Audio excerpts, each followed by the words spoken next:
Break બાદ હવે આગળ વાત કરીએ તો નબદાના બાળકોને શાળામાં અપાઈ રહ્યો છે પૌષ્ટિક અલ્પાહાર। રાજ્યની સરકારી અને ગ્રાન્ટ ઇન એડ પ્રાથમિક શાળાઓમાં બાલવાટિકાથી ધોરણ 8 સુધીના વિદ્યાર્થીઓને બપોરે ભોજન ઉપરાંત પૌષ્ટિક અલ્પાહાર મુખ્યમંત્રી પૌષ્ટિક અલ્પાહાર યોજના દ્વારા આપવામાં આવી રહ્યો છે। નબદા જિલ્લાના 5 તાલુકાના પ્રાથમિક શાળાના 59,000 વિદ્યાર્થીઓને પણ બપોરના મધ્યાહન ભોજન પછી નાની રિસેસમાં દરરોજ પૌષ્ટિક અલ્પાહાર આપવામાં આવે છે।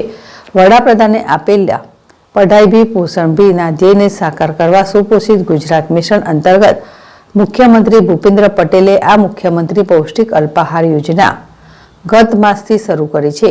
તેની સાથે જ સમગ્ર દેશમાં આવી યોજના શરૂ કરનાર ગુજરાત પ્રથમ રાજ્ય બન્યું છે।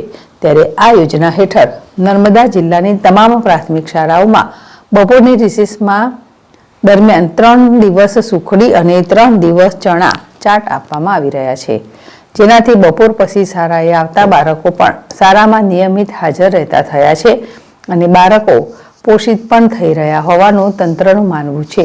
બાળકોનું પણ કહેવું છે કે અમને બપોરે પૌષ્ટિક નાસ્તો મળતો હોવાથી હવે બપોર પછી પણ શાળાએ આવીએ છીએ અને શિક્ષણમાં પણ સારું ધ્યાન રહે છે।